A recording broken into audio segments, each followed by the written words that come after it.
Ruben, you said before this game it was going to be a battle, it was going to be a fight, you had to be at your very best. So how do you reflect on that in the sense that you came back and you got a point from it? In the end, I think that is a good thing in the game, that if we compare in the recent past, we are a little bit different in that moment, because we had 5 minutes we disconnect, we suffer 2 goals, but we managed to control our emotions, to continue to play. Not all the time so well, but we managed to secure a point. But I think we drop a little bit the energy level, and you can feel it. And when our team is not in the top of the energy, of the aggression, you can feel it in our team. But in the end, again, we managed to score again. We try to win the game. We have a big opportunity in the end. We missed that little bit luck. In the end, let's work to win the next week. When you talk about that energy, what do you mean by that? How do you make that energy to the best level it can be? We need to work that with time, to have the same energy in our stadium away. We are getting better. That is, I think, everyone can see. We are getting better. We are getting that feeling. If we cannot win, at least we are not going to lose, and you can sense that in the team. But the way we press, the urgency in certain things, I think we play better. For example, in the last Sunday, we need to be that in every game in order to win every game. So close to 3 points here, first Premier League game in charge. How do you reflect on that? Because plenty of talking points, should we say? Yeah, very thorough performance, I thought, from ourselves. First half with the ball, opened chances up when we could. A goal I'm sure you'll ask me about. And then second half, obviously, so nervy to get that next win, and we just went a little bit on the back foot, but not from a lack of effort or anything, but it's a psychology where you're just searching for that win, but still looked really dangerous on the break, and thought we'd see it through. And unfortunately, a good strike from there, that gets them a point. But I know you're going to ask me about the first goal, so I'll let you ask, and then we'll go into it. Well, what I was going to say was conceding from 2 set pieces, which I know you won't be happy about. Inconclusive, though, to whether that first goal you conceded was a corner. No, it's not. Yeah, it's not inconclusive. I've seen it back. My bugbear, and funnily enough, I was talking to the powers that be with the referees about the quadrant now. You know, the quadrant, we all watch it. You can see the ball's outside the quadrant from 80 yards away. But they allow it because it's 1 millimetre with the ball hanging over the line, a bit like the goal line. Yeah. So apparently today the assistant referee can see 78 yards away.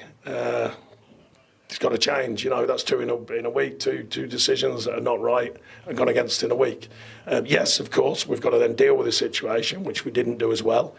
But it is tough when there's a lot of noise about corners at this club, and then they give corners that are not corners. We had one last week, one this week, and very tough on the team, I think, to take decisions like that. We all talk about the margins in football. We talk about VAR. Why is it not brought in? If it leads to last week, really poor decision, cross goes in. This week, really poor decision, cross goes in. We'll get VAR on it then, because it's 8 seconds to just go, it's in or it's out.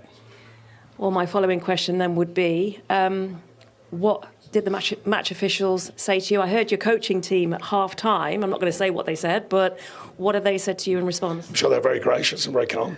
At the end of the day, they just said, well, decision made. And I said, well, that's fine, but it's 78 yards away. Surely there's got to be a benefit of the doubt for the defenders. Why would you give it for the attacking team? I don't understand. If there's a benefit of the doubt either way, why would you do that? No, I know that Premier League will want more goals and fans want more goals, but at the end of the day, that decides a lot. We're fighting for our lives to get ourselves back at the table. Things like you don't want them going against you. So, anyways, look, I've spoken to the powers that be, said my view of it. I'm only just back in it, but I've been watching it when I haven't been in it. See all these VR things. I don't know why it's not boiling with things like that. Once, if it leads directly to a goal, which it did. OK, on the goals, because goals have been hard to come by for Forest this season, but the fans, as far as they're concerned, it's the first point since September. It's progress, isn't it? And you can build on that, which is what you were looking for. Well, there's progress in the performance. I think that's clear. The manner of the performance at Porto, we jumped forward to this one. Bournemouth, I said, was a flat day. You could see the players, the fitness, I'm not quite there, and the sharpness and all them things. But today's back to where we want to be, that's for sure. Some really good performance from individuals as well. team mentality, and it's going to be a squad mentality. Obviously, we've got a lot of games coming up. I've already assured them that, but I thought the team delivered a good performance today. Another day you get it over the line, and that's the bit we've got to change. But it's a work in progress. You know, they've had a lot to contend with, easy for me to say. And then, you know, like 3 managers in a short while, another change. But I think some of the performances today were certainly worthy of wearing this shirt. But we've got to turn them into wins, of course. And exactly where he tells them to stand is where the ball comes, and he finishes absolutely brilliantly. OK, so will they be happy, though, with the draw in the end, do you think? Yeah, I mean, obviously you want to win the game, but I think going 2-1 down, and I think the goal that they scored, I think, you know, a point away is not a bad result. Okay. I wouldn't have been happy with their performance, though, all in all. No, I don't, especially second half. Especially the run the Manchester United have been on, they should have done better. Once they took the lead, they stopped playing, didn't they? Yeah. I thought it was a good. I mean, if you take the goals out of the game, I thought it was a good Nottingham Forest performance. Yeah, a lot of energy. You know, the things that we spoke about last season in the wide areas, excelling in the wide areas, that's given them their opportunities. High tempo, defensively, I think they're good. The two centre halves I like. I think they enjoy defending. So no, I think I saw enough that Sean would be happy with going, you know, taking this team forward. you're both praising Man United's transfer policy during the summer, which hasn't always been praised very much over the last few years. So what about the big man Chesko up front? Hasn't quite happened for him yet. Well, it feels a work in progress, if I'm being honest. I like Cunha and Buemo. We showed them before the game what they're bringing to the party, but I just want to see more of this man, you know, because there was other clubs. I mean, Newcastle's another club linked with him heavily in the summer. He said he wanted to go to Man United. But again, you know, in this system as well, and you want your number 9 to be strong. Watch his first touch here. Like, it's a heavy first touch. I think it's a really good ball. Softer touch there. He's clean through in a 1v1 situation. And again, you know, Brian's going down the outside there. You want your number 9 to be in the middle of the 6-yard box. He's nowhere to be seen in that picture. That one again, you see Cunha's reaction. He's frustrated because if he just lays that off, Cunha has a shot at the edge of the box. And again, you know, look at this ball from Casemiro. I don't think that's a bad ball. But your number 9, your striker, your main man should be attacking. This is probably his best movement. His movement was really good. I think Gary mentioned it coming, he could take that first time, but I think it was a hard chance to take first time. His movement was good there, but you need some more off him, especially away from home in the Premier League. He needs to do better. No, I think the benefit from him from today, I mean, I was surprised also that he wasn't taken off, particularly with a coach that you know, doesn't worry about when he takes players off. He'll take defensive players off at times. So I was surprised that he played the full game. But I think that will be the benefit from him. I mean, this is a centre forward that they need to do well. So I think the more minutes that he can get, particularly at some difficult times, I think he'll grow. There's no doubt that technically he's a good player. But, you know, Manchester United number 9 is a hard position to fill. Yeah, I mean, Rasmus Højlund looked like he could do the job when he signed. He got drummed out of there. It hasn't been really, I don't know when the last top United centre forward was. But maybe he'll benefit from, you know, I mean, we've had the owner come out saying that, you know, it's a long term. And so maybe he will benefit from that, that he'll get them opportunities. How important is it just as a striker? We highlighted their wide players, their two wide attackers who are obviously playing well, in particular in Abumo's case, playing very well. But if your central striker isn't really doing it, does the whole thing potentially... Well, it won't fall apart because if we talked highly about Cunha and Buemo before the game. They're brilliant players, they really are. But just some of them clips we've just shown us, his link-up play, sometimes he might not even be scoring a goal. If he lays that one off to Cunha scores, you think, that's brilliant player from Sesko. He gets the plaudits in that sense. It's just sometimes... I think when you're a striker, tidy up that sort of basic of holding it up, you know, making good runs and just laying things off, keeping it simple, and the goals you would like to think will follow. There's a bit of controversy, a fair bit over the goal that Forest conceded in the first half. Chris, a similar thing happened against Bournemouth in that they gave away a corner that probably shouldn't have been a corner. Similar scenario this time? No, I think we've both looked at this one, and if when you see a better angle, when you're looking at the curve of the ball, then for us, no, it shouldn't have been. Shouldn't have been a corner, so it's incredibly difficult, I've always thought, for that opposite linesman to make that judgment call. So sometimes I think it's the referee that's in that position that has the better view that can also make that call. What do you think, Shay? Yes, definitely shouldn't have been a corner. The circumference of the ball wasn't out, but again, Sean Dyche will look back at this with his staff and go, you know, this is Casemiro. It's not like Harry Maguire, 6'4" centre half. You know, this is not diminutive. At times he's run well, but a midfielder who's got a free header 6 yards out. It's poor defending after the decision was against him. You can see Sean Dyche wasn't happy with that one. We'll see what he has to say after the match. If you can't really argue with that, given how things were looking a few weeks ago, and we cast our minds back particularly to that League Cup away trip to Grimsby Town, things are getting better at last under Amorim, aren't they? Oh, they are 100%. And I look back, and it might have been international break when Sir Jim Radcliffe came out and said we've got a 3-year plan. And I think he sends a message out to everyone. I was sat there thinking, really, is he going to be there in 3 years if this carries on? But before today, they won 3 on the bounce. Big win against Liverpool, which I'm not too sure how many people looked to that game going, Manchester United have got a chance to win. And they showed a response today going behind. I mean, there was nothing in the first half. It was an end-to-end game, but I thought Casemiro in the middle of the park, Bruno playing wide to his wing-backs, Ahmed and Diallo. Sesko in the first half was OK. Second half, he was non-existent, really. But I think it was a good response from Ruben Amorim's Manchester United team, and I think it just shows how far they've come in 4 games, and a response instead of feeling sorry for yourselves. And we all know in this game, winning football matches in 5th, they had a chance to go second today. If they'd have gone to the City Ground and won, they would have been second. I mean, 4 games ago, we wouldn't have been saying that. So, so Jim Radcliffe sent out a message, and I think it was good for certainly those players to realise that a change is going to be happening for any time soon. For all 3 points, but settling for a point, first point since September. Overall, can you be happy with that? I mean, I think the only positive we can look at is the form that Man United have been on, and to get a point is obviously good, but the whole dressing room is frustrated not to get the 3 points. Conceded 2 silly corners. So yeah, it's frustrating. I don't think the first one's even a corner, to be honest. So yeah, it's frustrating, but we're back scoring now, and yeah, we take the point and we move on, and we look at all the positives and take them into the next game. When you say you're back scoring, let's just talk about the first corner, because it's a big talking point. It has been a big talking point of this game. Yeah, definitely. We were 1-0 down coming into the half-time, and we felt like we had the dominance of the first half, and it was just about getting that next chance and trying to take it. And Yatesy put in a lovely ball for me, and I just had to try and direct it into the far corner, and luckily enough I did that.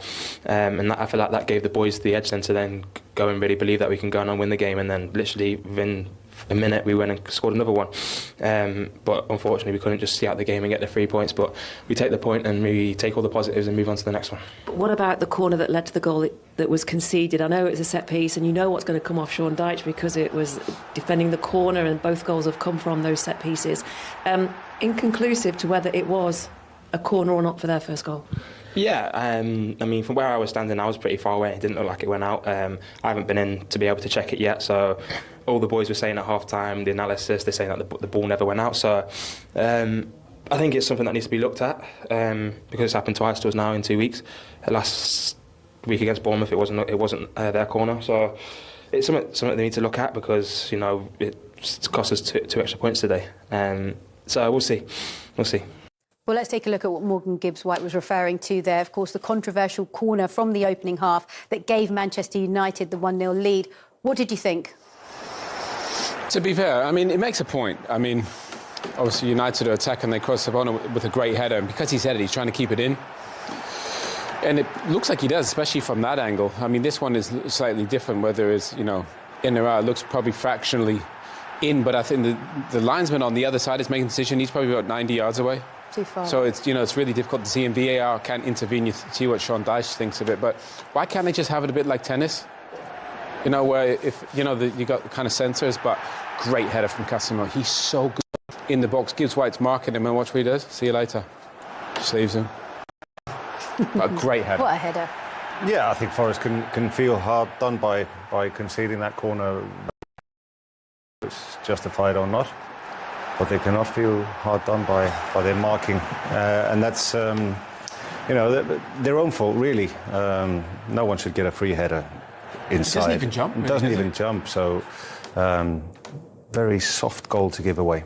Well, they were disappointed, as we just heard from Morgan Gibbs-White, but whatever Sean Dyche said to them at half-time clearly worked. Other blocks in the second half, and Morgan Gibbs-White got on the score sheet pretty much, 3 minutes into the second half? To be fair, they dominated. You know, Man United just sat off them. How about this for a pass from Elliot Anderson? I love that. Great switch of play. And to be fair, they really struggled to deal with crosses, I think, at this point, Manchester United. such an easy, but Yates just pops it in. And it's a fantastic header from Gibbs White, isn't it? It's a great header, gets across his man in Ahmad, but if you look from this angle, the challenge that Ahmad puts in, I know he's not a natural defender, but surely you can do a little bit better than that defensively. A bit more. So, talked about United's goal being a free header and a soft goal to give away. I thought this was equally as soft if you look at the defensive side of it.